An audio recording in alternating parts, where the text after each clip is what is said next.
Hello mister Sinha, मैं नार्वेकर बोल रहा हूँ, मुंबई पुलिस से इंस्पेक्टर नार्वेकर। मिस्टर सिन्हा, आपके आधार कार्ड के इस्तेमाल करके आपके आधार कार्ड से फ्रॉड हुआ है कुछ लोगों के साथ। उसकी जांच हम लोग कर रहे थे। जांच में पता चला कि 2 करोड़ 60 लाख का फ्रॉड हुआ है और फ्रॉड करने के लिए आपके आधार कार्ड का इस्तेमाल हुआ है।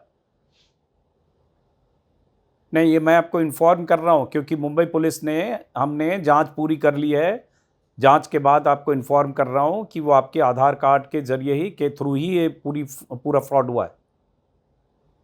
मिस्टर सिन्हा, जब मैं इन्फॉर्म कर रहा हूँ, मैं मुंबई पुलिस से बोल रहा हूँ। नहीं, आपको अगर यकीन नहीं हो रहा है तो आप वीडियो कॉल पे आओ। अच्छा, कोई बात नहीं, आप 5 मिनट में घर पहुंच रहे हो तो 5 मिनट फ़ोन काटना मत, क्योंकि अभी इधर इंक्वायरी हो रही है, सीबीआई भी इंक्वायरी कर रही है, सुप्रीम कोर्ट में सुनवाई भी हो रही है, तो इसलिए फ़ोन काटना मत। फ़ोन पर बात करते करते घर पहुंचो। कितने मिनट में घर पहुंचोगे आप? 5 मिनट में। तो आप बात करते हुए पहुंचो ताकि आपको सारी बात बता दी जाए, क्योंकि फिर मुंबई पुलिस की टीम रवाना होगी, आपकी गिरफ्तारी होगी। हाँ, सारी जाँच हो चुकी है मिस्टर सिन्हा। मिस्टर सिन्हा, आपके कहने से नहीं होगा ना, हमारे पास सारा एविडेंस है, सारी जांच हो गई, हमारी टीम ने जांच की, सारी कंप्लेन है, सब कुछ है, आपका एड्रेस प्रूफ है, आपका आधार डिटेल है, आपका पैन कार्ड है, सारा है, उससे प्रूफ हो गया। हाँ जी, हाँ जी, प्रूफ हो गया कि आपके नंबर से हुआ है आधार कार्ड से। तो आपने नहीं किया तो कुछ हुआ ना, तो ये आप आओ वीडियो कॉल पे, हम आपको दिखाते हैं सारा प्रोसेस जांच का, सब कुछ बताते हैं आपको। पहले तो वीडियो कॉल पे आपको आना पड़ेगा। अब आपके नहीं मानने से नहीं होगा मिस्टर सिन्हा, जब मैं बोल रहा हूं ना कि मुंबई पुलिस से बोल रहा हूं, इंस्पेक्टर नार्वेकर, तो आप वीडियो कॉल पे आओ, फिर बात करते हैं, बताता हूं आपको। और आप नहीं मानोगे, पुलिस जाएगी, आपकी गिरफ्तारी भी हो जाएगी।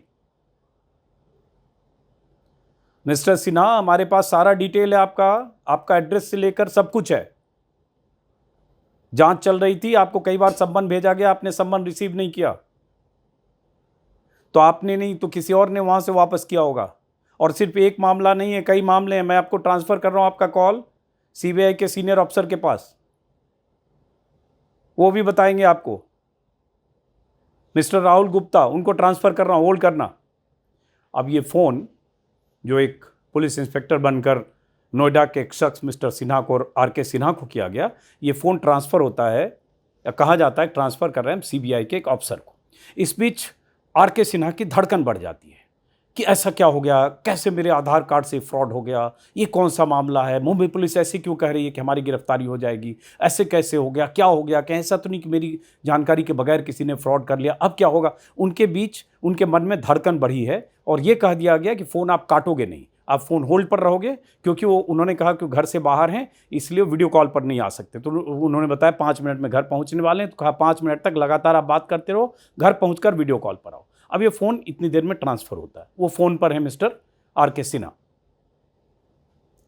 हाँ मिस्टर सिन्हा, लीजिए बात करिए, सीबीआई अफसर हैं, राहुल गुप्ता साहब से बात करिए।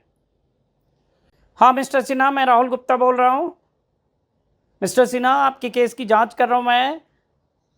ये सारी फाइल मेरे पास है मिस्टर सिन्हा, इसमें पता चल रहा है कि आपके नाम से आपके एड्रेस, आपके आधार, आपके पैन कार्ड और सब का इस्तेमाल करके 300 लोगों के साथ फ्रॉड किया गया है, एक चिट फंड कंपनी बनाकर सबसे पैसे लिए गए हैं, और 200 से ज़्यादा कंप्लेनेंट हैं, सबने लिखित कंप्लेन की है, आपका सब कुछ है, सबका इन्वेस्टिगेशन सीबीआई ने कर लिया है, और अब सुप्रीम कोर्ट में फाइनल हियरिंग है मिस्टर सिन्हा। मिस्टर सिन्हा, आपको मिस्टर नार्वेकर ने बताया होगा, कई बार आपको सम्मन गया। मिस्टर सिन्हा, अब इसमें कुछ नहीं हो सकता, अब तो आपकी गिरफ्तारी होगी मिस्टर सिन्हा। मिस्टर सिन्हा, आपके मानने ना मानने से नहीं होगा मिस्टर सिन्हा, सब सारे एड्रेस प्रूफ हमारे पास है मिस्टर सिन्हा। तो आप वीडियो कॉल पे आइए मिस्टर सिन्हा, अभी हम आपको बात कराते हैं, यहाँ और सीनियर ऑफिसर हैं, उनसे भी बात कराएंगे, आप वीडियो कॉल पर पूरी प्रोसेसिंग भी देख पाएंगे, पूरी प्रोसीडिंग भी देख पाएंगे। मिस्टर सिन्हा, वीडियो कॉल पे आइए, वीडियो कॉल पे आपको आना पड़ेगा, ठीक है, 2-3 मिनट में आप घर पहुंचते हैं, वीडियो कॉल पे आइए, लेकिन आप फ़ोन काटिएगा नहीं, किसी को बताइएगा नहीं, क्योंकि ये फाइनल हियरिंग है और लास्ट कॉल है। अगर आपने इसके हिसाब से अगर एक्ट नहीं किया और हियरिंग में पार्टिसिपेट नहीं किया, तो फिर उसके बाद तुरंत आपकी गिरफ्तारी हो जाएगी। दिल्ली मुंबई से टीम हमारी जाएगी, दिल्ली जाएगी, दिल्ली पुलिस को लेगी, फिर आपके नोएडा में पहुंच जाएगी।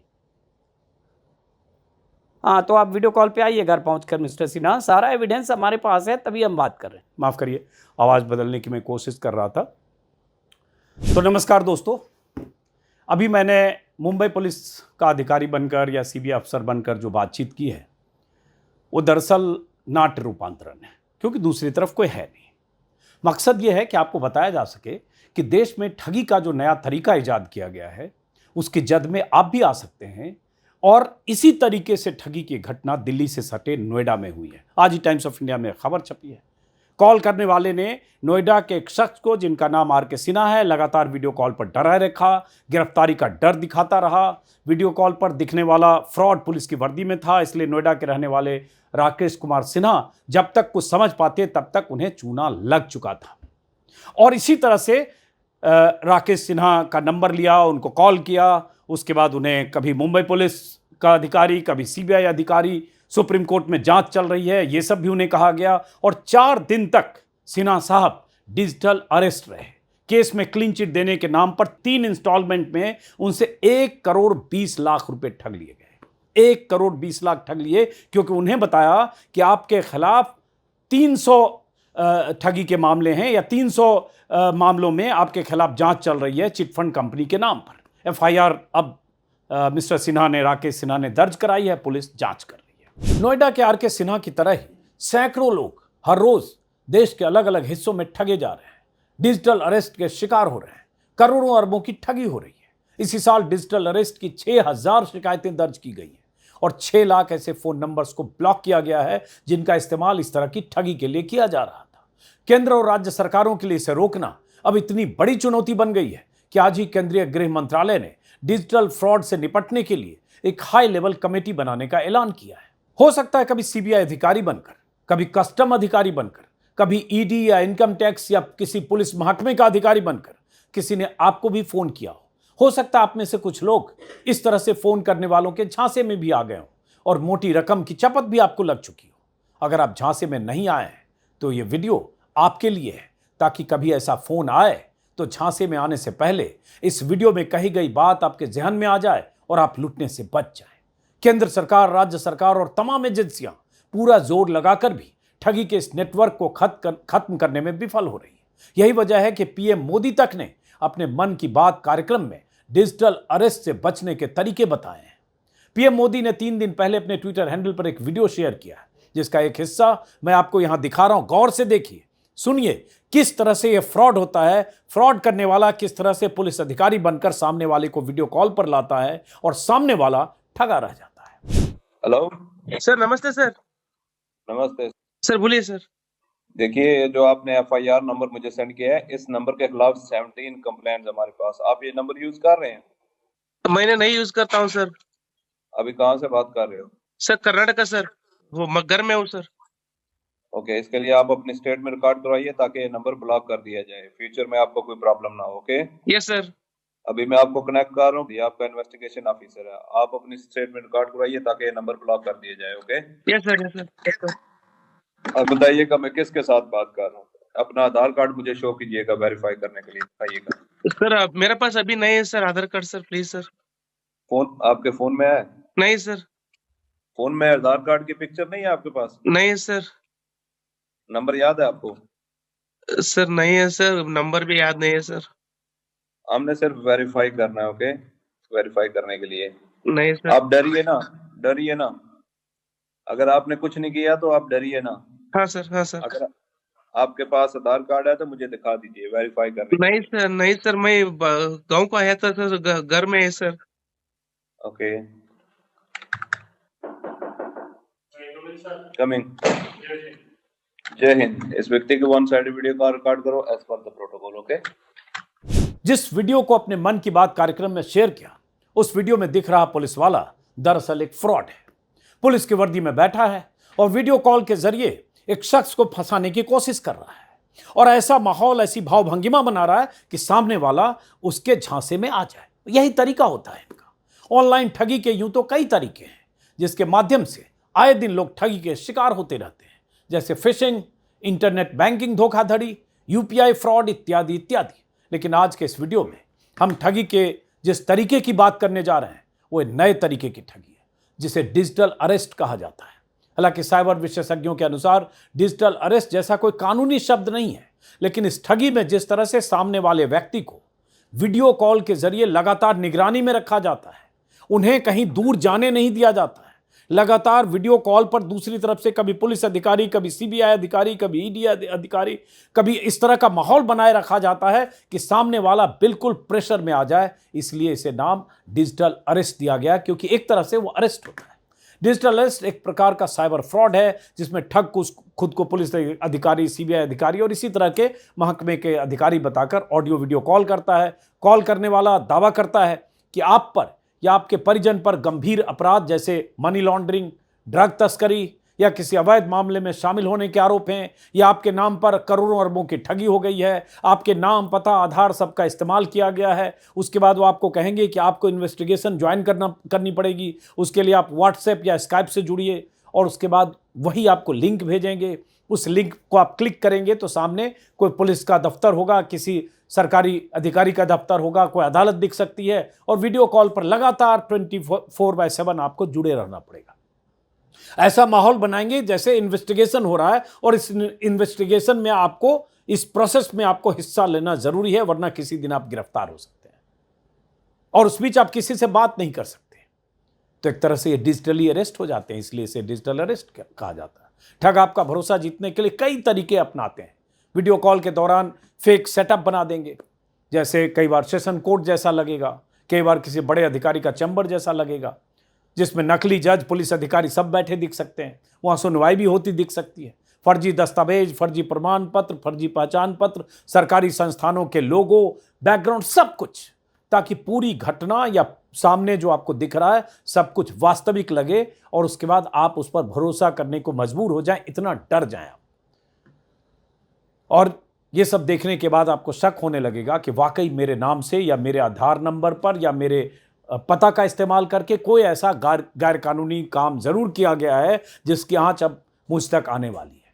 और अंततः जब आप इतने परेशान हो जाते हैं 2 दिन 4 दिन में, तो आप सेटलमेंट की बात करने लगते हैं। फिर आपसे कहा जाएगा कि इस अकाउंट में इतने पैसे डालो, और उसके बाद आपको अकाउंट नंबर बताए जाएंगे, और आप मजबूर हो जाएंगे, और आप इंस्टॉलमेंट में अपनी क्षमता के हिसाब से आप उसके अकाउंट में पैसे ट्रांसफ़र करेंगे, और उसके बाद आपके साथ ठगी का ये जो पूरा नेटवर्क है आपको ठग कर, चपत लगाकर कहीं चंपत हो जाएगा, और उसके बाद उस नंबर पर आपको कोई मिलेगा नहीं। साइबर एक्सपर्ट की माने तो साइबर ठग ज़्यादातर ऐसे लोगों को टारगेट करते हैं जो रिटायर हो चुके होते हैं या फिलहाल जिनके पास काफ़ी पैसे हैं।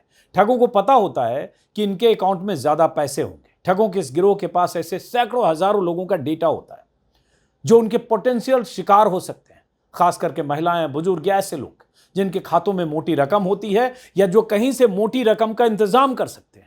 ठगों का यह नेटवर्क अब इतना व्यापक हो चुका है कि इनके पास हजारों ऐसे लोगों के डेटा होते हैं जिनके बैंक बैलेंस ठीक ठाक हो, और उनके पास इतनी जानकारियां होती है कि उन जानकारियों का इस्तेमाल करके आपको अपने प्रभाव में ले लेंगे, आपको भरोसे में ले लेंगे। अब मैं डिजिटल अरेस्ट और इस तरह की ठगी की कुछ और घटनाएं आपको बताता हूं, ताकि आपको पता चल सके कि यह गिरोह कैसे काम करता है, कैसे लोगों को शिकार बनाता है, और आगे ये भी बताऊंगा कि आप क्या करें कि ऐसे ठगों की गिरफ्त में आने से बच सकें।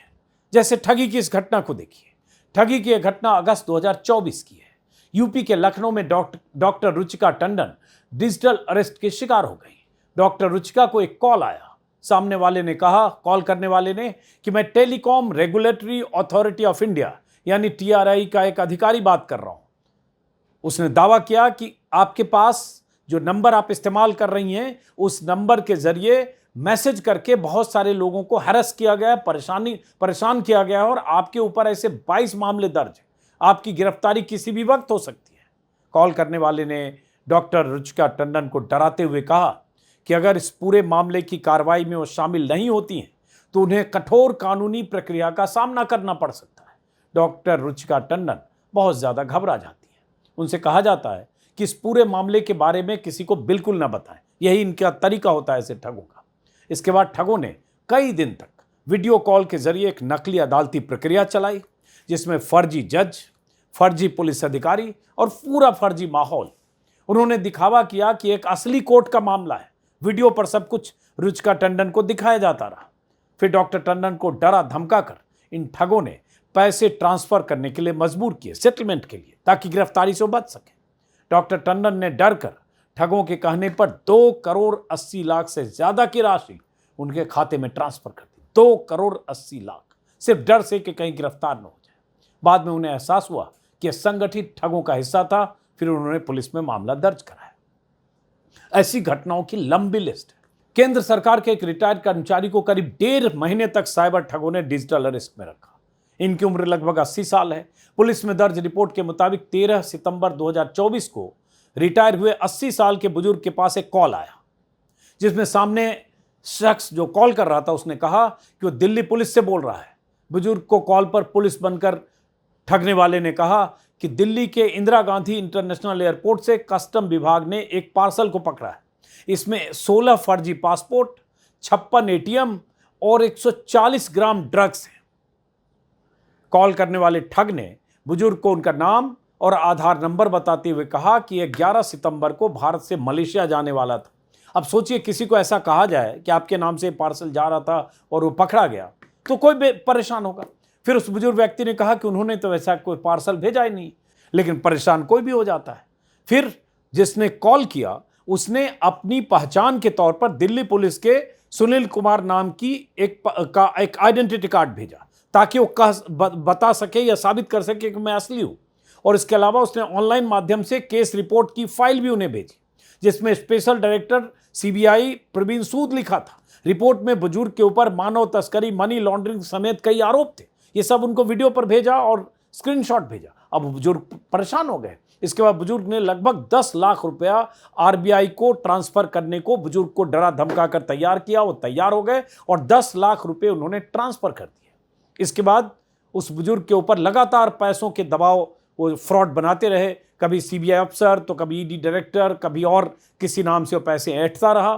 बुजुर्ग ने आखिर में कहा कि अब बाकी बची रकम आरबीआई ऑफिस आकर दे देगा। तो फ्रॉड ने पहले तो इनकार किया, लेकिन बाद में 24 अक्टूबर 2024 को सीबीआई हेडक्वार्टर पर आने को तैयार हो गया। बुजुर्ग ने 24 अक्टूबर को दिल्ली सीबीआई हेडक्वार्टर पहुंचकर फ्रॉड को कॉल किया। तो उसने हेडक्वार्टर की तस्वीर मांगी। फिर उनसे कहा कि रिसेप्शन पर बैठो, मैं आपके पास एक आदमी भेजता हूं जो आपको मेरे ऑफिस ले आएगा। काफी इंतजार करने के बाद कोई नहीं आया। फिर बुजुर्ग ने रिसेप्शन पर बताया। रिसेप्शन पर बैठे एक अधिकारी ने कंप्यूटर पर चेक किया तो पता चला उसके साथ फ्रॉड हो रहा है, और उसके बाद पूरा मामला दर्ज हुआ। अब एक और मामले को देखिए।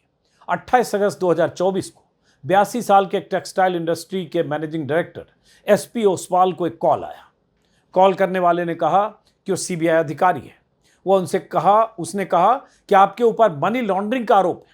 अगले 2 दिनों तक एसपी ओसवाल साहब स्काइप कॉल के माध्यम से 24/7 उससे जुड़े रहे, क्योंकि उन्हें मजबूर कर दिया गया कि आप लगातार कॉल पर रहिए। और इस दौरान उनसे पूछताछ की जाती रही, उन्हें गिरफ्तारी की धमकी दी जाती रही। चौंकाने वाली बात यह है कि सामने से जो वीडियो कॉल के माध्यम से कार्रवाई हो रही थी, उसमें जो जज था वो खुद को सीजेआई बता रहा था, चंद्रचूड़, जस्टिस चंद्रचूड़। ओसवाल के मुताबिक उन्होंने जज का चेहरा नहीं देखा। उन्होंने 2-3 बार ऑर्डर कहा जो सामने जज साहब बनकर बैठे थे। तो सोचिए जरा, सीजीआई तक के नाम का इस्तेमाल हो रहा है। ठग जब किसी को शिकार बनाना चाहते हैं तो क्या क्या तरीके इस्तेमाल करते हैं। एनडीटीवी को दिए एक इंटरव्यू के मुताबिक एसपी ओसवाल कहते हैं कि उनसे कहा गया कि आपके बैंक अकाउंट में कुछ अनियमितताएं हैं और उनका खाता नरेश गोयल केस से जुड़ा हुआ है। नरेश गोयल जेट एयरवेज के चेयरमैन थे, अभी भी जेल में है शायद। बहुत सारे मामले उनके खिलाफ, मनी लॉन्ड्रिंग से लेकर तमाम मामले उनके खिलाफ कई अदालतों में। उन्हें सितंबर 2023 में एक मनी लॉन्ड्रिंग के मामले में गिरफ्तार किया गया था। उस फ्रॉड ने ओसवाल को फेक वारंट और सुप्रीम कोर्ट के नकली दस्तावेजों के नाम पर 7 करोड़ की ठगी कर ली।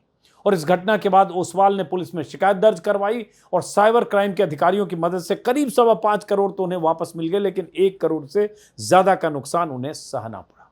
तो कैसे कैसे ठग हैं, कैसे कैसे इनके तरीके हैं, इसलिए मेरा मकसद था इस वीडियो के जरिए आपको आगाह किया जाए। एक और मामला सुनिए। नोएडा की 73 साल की एक महिला को साइबर ठगों ने डिजिटल अरेस्ट के नाम पर 1 करोड़ 30 लाख रुपए की ठगी का शिकार बना दिया। यह घटना 13 जून 2024 की है। महिला को एक कॉल आया। कॉल करने वाला शख्स खुद को मुंबई में अंधेरी में एक कुरियर कंपनी का कर्मचारी बताया। उसने महिला से कहा कि आपके नाम पर एक पैकेज मिला है पैकेट मिला है जिसमें गैर कानूनी सामान है। और इसके बाद लगातार उसके पास कॉल आने लगा, जिसमें कॉल करने वाले ने कहा कि वो जांच अधिकारी है, इन्वेस्टिगेशन ऑफिसर है, इन्वेस्टिगेटिव ऑफिसर है। महिला से उसने कहा कि आपके ऊपर मनी लॉन्ड्रिंग का केस दर्ज हुआ है, नारकोटिक्स कंट्रोल ब्यूरो में पूछताछ के लिए आपको मुंबई आना पड़ेगा। अब उस महिला को लगा कि उसे किसी ने बुरी तरह से फंसा दिया है। नतीजा ये हुआ कि गिरफ्तारी के डर से उस महिला ने अगले 5 दिनों में ठगों के द्वारा बताए गए बैंक खातों में 1,30,00,000 रुपए ट्रांसफर कर दिए। इस दौरान उस महिला ने अपने परिवार के सदस्यों और पति से दूरी बना ली, ताकि कोई उनसे ये न पूछे या उनसे उनकी मनोस्थिति देखकर उनसे पूछे नहीं और वो बताने को मजबूर न हो जाए, क्योंकि उन्हें यही डराया गया था कि किसी को बताना नहीं। इस तरह के हजारों मामले बीते कुछ सालों में इस देश में आ रहे हैं, अलग अलग इलाकों से, जहां डिजिटल अरेस्ट के जरिए लोगों के साथ ठगी की गई। दिल्ली के एक 50 साल के एक जर्नलिस्ट ने ऑनलाइन ठगी में 1,86,00,000 रुपए गंवा दिए। नोएडा के एक रिटायर्ड अधिकारी के साथ 1,19,00,000 रुपए की ठगी हुई। वहीं अहमदाबाद की 27 वर्षीय एक महिला को साइबर ठगों ने वेब कैम पर कपड़े उतारने तक के लिए मजबूर कर दिया और उनसे 5 लाख रुपए वसूल लिए। डिजिटल फ्रॉड का खुलासा करने के लिए इंडिया टुडे ने एक स्टिंग ऑपरेशन किया था। इस स्टिंग ऑपरेशन की शुरुआत तब हुई जब इंडिया टुडे के रिपोर्टर से एक कुरियर कंपनी ने संपर्क किया। कॉल करने वाले ने कहा कि वो DHL कंपनी से बात कर रहा है। फिर उसने कहा कि 14 अक्टूबर 2024 को जो आपने पार्सल बीजिंग भेजा था चीन, वो वहां पहुंच नहीं पाया। इंडिया टुडे के पत्रकार को फोन पर बताया गया कि आपके पार्सल को मुंबई के कस्टम विभाग ने जब्त कर लिया। क्या क्या तरीके अख्तियार करते हैं, जिसमें 5 क्रेडिट कार्ड, 7 पासपोर्ट, 3.5 किलो कपड़े और 400 ग्राम ड्रग्स शामिल है। इसके बाद पत्रकार से कहा गया कि आपके ऊपर पुलिस कार्रवाई होगी। फिर एक फर्जी अधिकारी ने इंडिया टुडे के पत्रकार को कॉल करके डराने की कोशिश की, कहने लगा आपको जेल की सजा हो सकती है। इसके बाद एक फर्जी IPS अधिकारी ने इंडिया टुडे के पत्रकार से आधार कार्ड का नंबर मांगा, साथ ही कहा कि आपके ऊपर 536 करोड़ की धोखाधड़ी के आरोप है। बातचीत के दौरान पत्रकार को व्हाट्सएप के माध्यम से फर्जी दस्तावेज दिखाए गए, जो इस बात के सबूत के तौर पर दिखाया गया कि आपके खिलाफ सारे मामले हैं। पत्रकार को ED का वारंट भी दिखाया गया। आखिर में किसी दूसरे फर्जी अधिकारी ने इंडिया टुडे के पत्रकार से कहा कि आप अगर इन सब से बचना चाहते हैं तो आपको 10 लाख देने होंगे। जरा सोचिए किस किस तरह से ये लोग ठगी करते हैं। दैनिक भास्कर की इस खबर को आप देखिए। अहमदाबाद पुलिस ने कुछ दिन पहले डिजिटल अरेस्ट नेटवर्क का पर्दाफाश करते हुए 18 लोगों को गिरफ्तार किया। इनमें कुछ लोग ताइवान के बताए गए।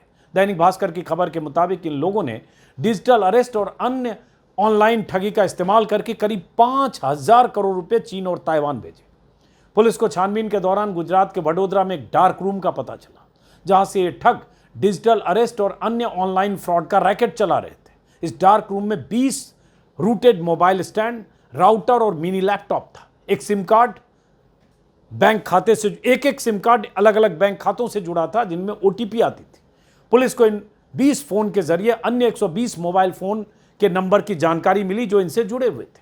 दैनिक भास्कर की रिपोर्ट के मुताबिक जब पुलिस ने वडोदरा में डार्क रूम को संचालित कर रहे कुछ आरोपियों को पकड़ा तो उन्होंने पुलिस को बताया कि इस तरह के डार्क रूम दिल्ली, मुंबई और बेंगलुरु से भी ऑपरेट किए जाते हैं।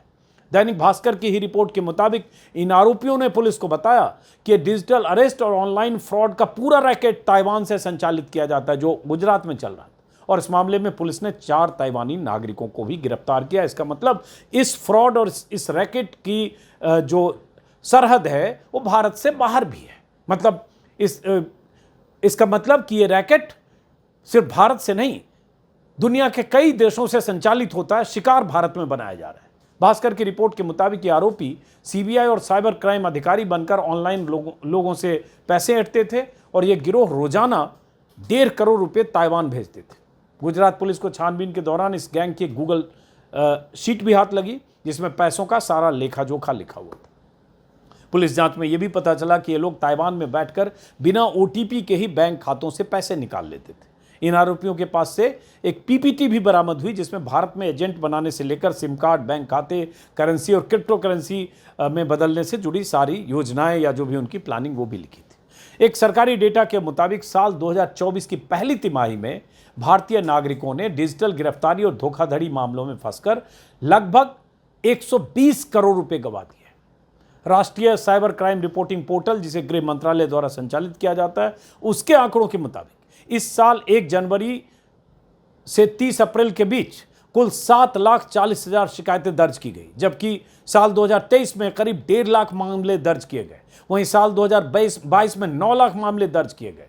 भारतीय साइबर क्राइम समन्वय केंद्र के मुख्य कार्यकारी अधिकारी राजेश कुमार के मुताबिक जनवरी से अप्रैल 2020 के बीच भारतीय नागरिकों ने डिजिटल धोखाधड़ी के माध्यम से 120 करोड़ रुपए, ट्रेडिंग स्कैम में 1420 करोड़ रुपए, निवेश धोखाधड़ी में 222 करोड़ रुपए और रोमांस स्कैम में करीब 13 करोड़ रुपए खोए हैं या गंवाए हैं।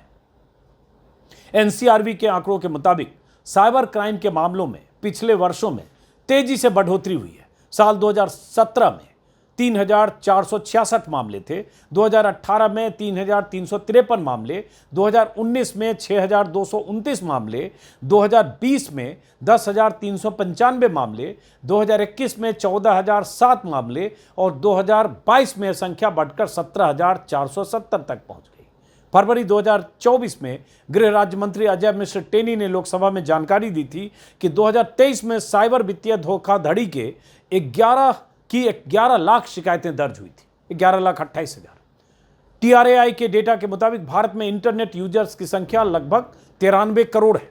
वहीं आर्टिफिशियल इंटेलिजेंस के आ जाने के बाद डिजिटल धोखाधड़ी के मामले तेजी से बढ़ने लगे हैं। खासकर डिजिटल गिरफ्तारी अब पहले से काफी आसान हो चुकी है, डिजिटल अरेस्ट। डीप फेक तकनीक की मदद से असली चेहरे और आवाज का भी नकली वीडियो बनाया जा सकता है, जिससे अपराधी किसी को भी आसानी से फंसा लेते हैं और हर तरह की टेक्निक का ये लोग इस्तेमाल कर रहे हैं।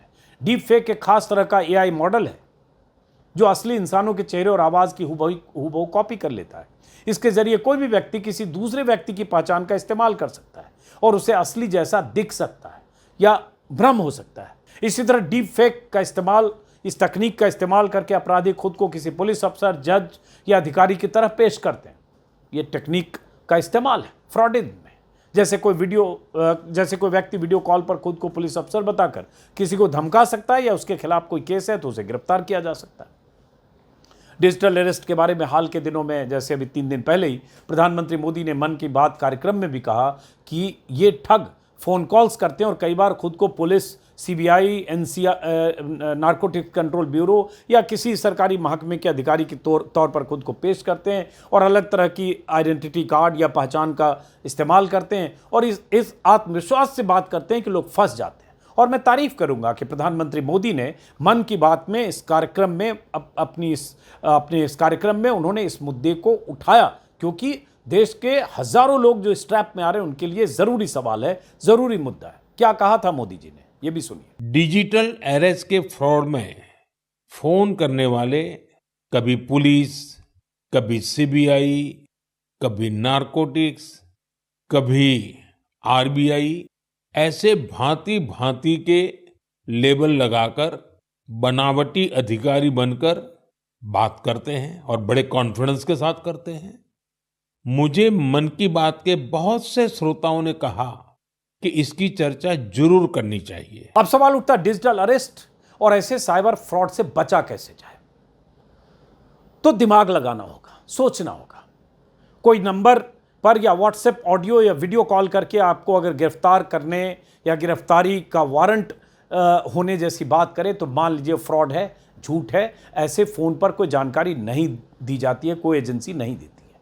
आपने अगर कभी पार्सल किया ही नहीं है, तब आपको कहा जाए कि आपका एक पार्सल आया है या ऐसा कोई कॉल आया कि आपका पार्सल डिलीवर नहीं हुआ है या लौट आया है, तो आप समझिए कि आपके साथ ठगी की कोशिश हो रही है, आपको ट्रैप में लेने की कोशिश हो रही है। फोन पर अगर कोई कहे कि आपके अकाउंट में मनी लॉन्ड्री का पैसा आया है या आपके अकाउंट में गलत तरीके से लाखों रुपए ट्रांसफर हुए हैं, तो आप समझिए कि आपके साथ फ्रॉड किया जा रहा है या आपको शिकार बनाने की कोशिश हो रही है, क्योंकि भारत सरकार की कोई एजेंसी इस तरह से फोन पर यह सूचना देकर ऐसे कोई काम नहीं करती है।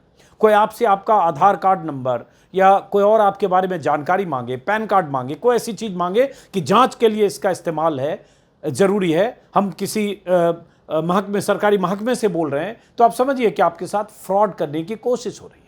किसी भी तरह की कानूनी कार्रवाई, कोई भी कागजी कार्रवाई, कोई भी जांच, ये सब फोन पर भारत में नहीं होती। कोई एजेंसी ऐसे काम नहीं करती। और अगर ऐसा लगे तो आप राष्ट्रीय एक हेल्पलाइन है 1930 पर कॉल करके शिकायत दर्ज करा सकते हैं। व्हाट्सएप या सोशल मीडिया पर अगर आपके पास कोई गैर ज़रूरी लिंक दिखे या आपको कहे इस लिंक को क्लिक करें, क्योंकि उनका एक तरीका ये भी होता है कि कोई लिंक आपको भेजते हैं, तो ऐसे किसी भी लिंक को, अननोन लिंक को क्लिक ना करें। बहरहाल दिमाग लगाएं, दिमाग का इस्तेमाल करें।